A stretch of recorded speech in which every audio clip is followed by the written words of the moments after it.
I want to take a few moments and talk about the Nikon D7100. I'm going to call this my wrap-up review after using this camera now for about 2 weeks. I have videos up that show detailed use of the menu. You could almost call it a user guide to the menu system. I have video up that shows the burst rates, and we'll talk a little bit more about that in a second, and kind of a tour of the external features. So that's not going to be in this video. This video is really just kind of my thoughts about using this camera after 2 weeks. And as I often do, I'm going to go ahead and spoil this and give you the end of the review right now. This is a fantastic camera with an absolutely top-notch sensor and very, very few faults. But here's the tease. We are going to talk about a fault or two, and you have to wait and see what those are. Now, let's talk more about the sensor in this. So this is a crop sensor camera, and this is the 24 megapixel sensor. Now, Nikon has been using a 24 megapixel sensor now for the D3200, the D5200, and now the D7100. The difference with the D7100, and there are differences between the two sensors in the 32 and the 5200 as well. But this sensor, they removed the low pass filter, the anti-aliasing filter, to increase the sharpness, and it shows. Images out of this camera are just very, very sharp, very lovely.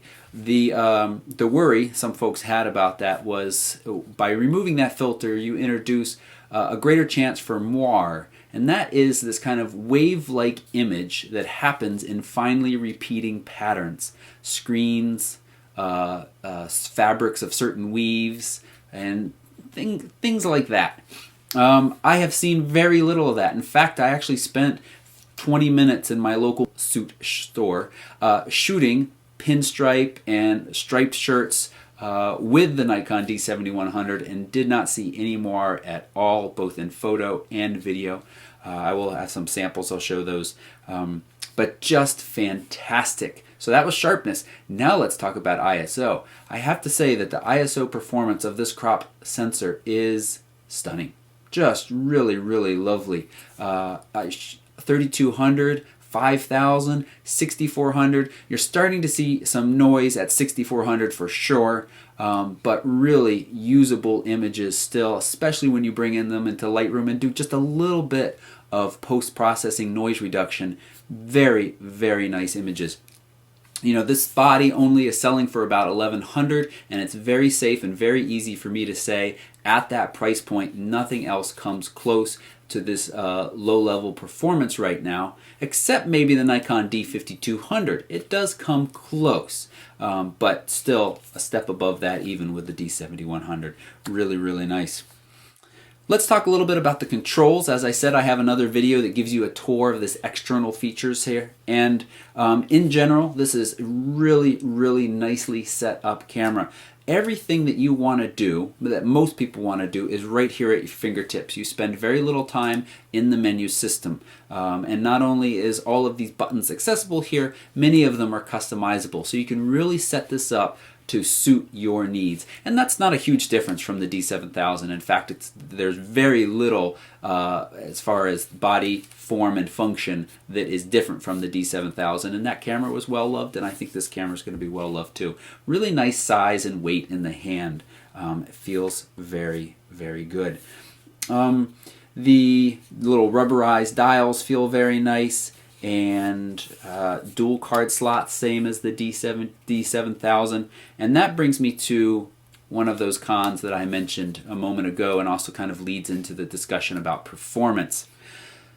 So, you know, this camera is really being marketed as this kind of high performance machine. It has that extra crop mode, the 1.3x, which is on top of a normal crop, so that gives you about a 2x crop. And when you're in that mode and you're using all of the focus points, they fill the frame. That's wonderful for sports photographers or wildlife photographers trying to capture birds flying across the frame, or, you know, a football player running down the field. It's really nice to have all of those focus points across the frame.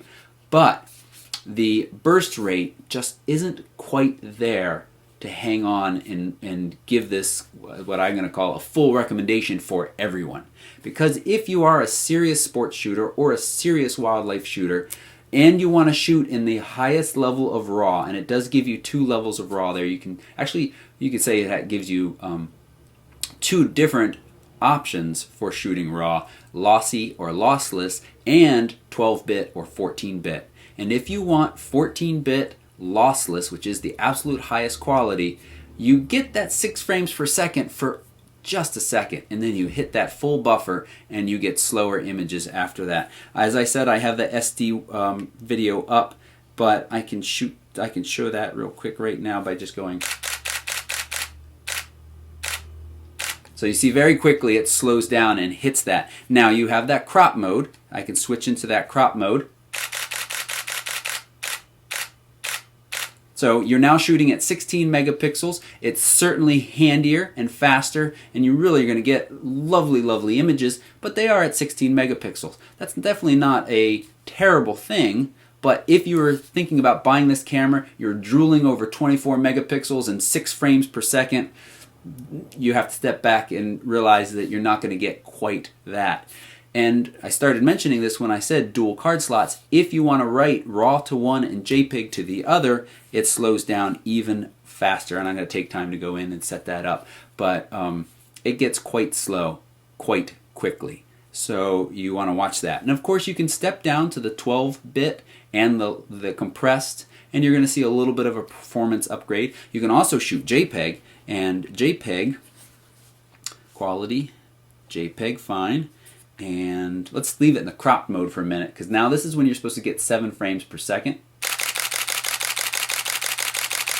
So if you're a JPEG shooter and you're shooting wildlife or sports, perfectly fine. But if you wanted to shoot in RAW, it's not going to be as well suited for that.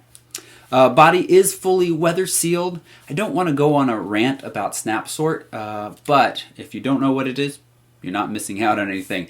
But it's kind of an automated algorithm that compares cameras. And someone passed the page to me for the D7000 versus the D7100 and said, isn't the D7100 weather sealed? If you actually look at their comparison, D7100 doesn't say anything about weather sealing in their top comparison, but it does say that the D7000 is weather sealed and you get more shots per battery. Neither of those is true. The D7100 is actually more weather sealed. Nikon says now it's on the level of their higher pro-end cameras.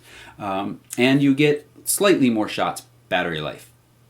I've been very, very happy with battery life. I haven't done any scientific testing. I've just known that I've been shooting now with this for about 2 weeks and have charged the battery infrequently. So very, very happy with that. Performance in general is very quick. Controlling the camera, focus is very, very snappy. And as I said, you can shoot in that extra crop mode, have all of the focus points filling the frame. Really, really happy. It performs very well at that stages. The only downside was that frames per second. It doesn't quite hit the performance levels that I think that they're marketing towards the people that want that.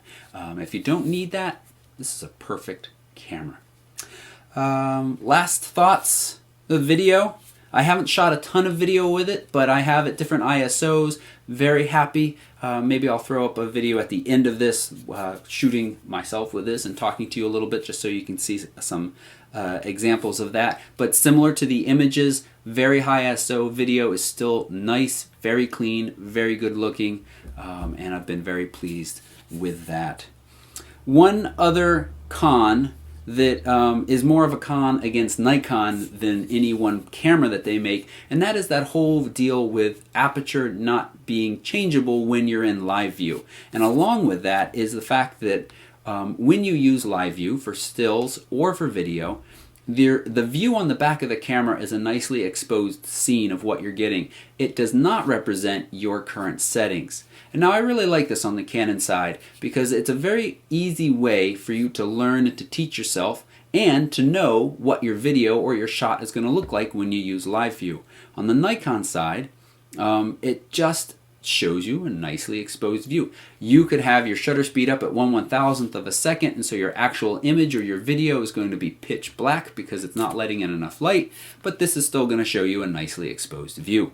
And along with that, as I mentioned, you can't change your aperture.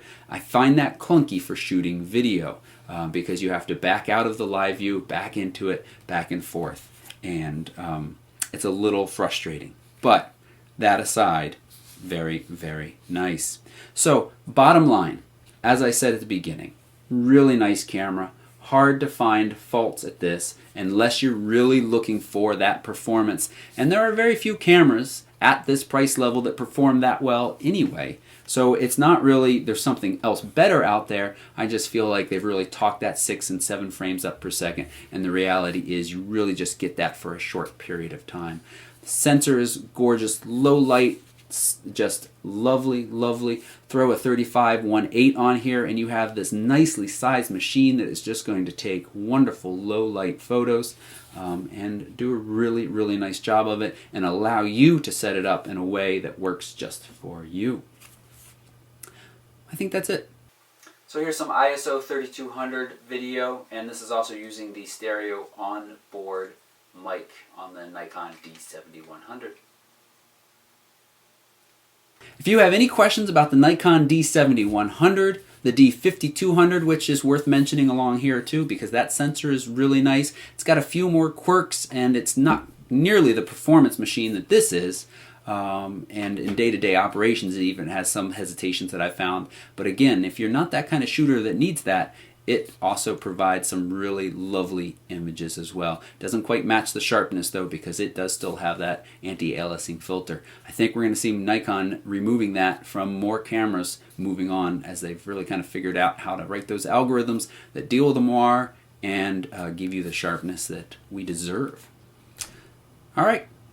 Thank you for watching. If you haven't already, please subscribe. I got more videos coming. If you want to watch the other videos, there's links floating around right now, if there haven't been the whole time.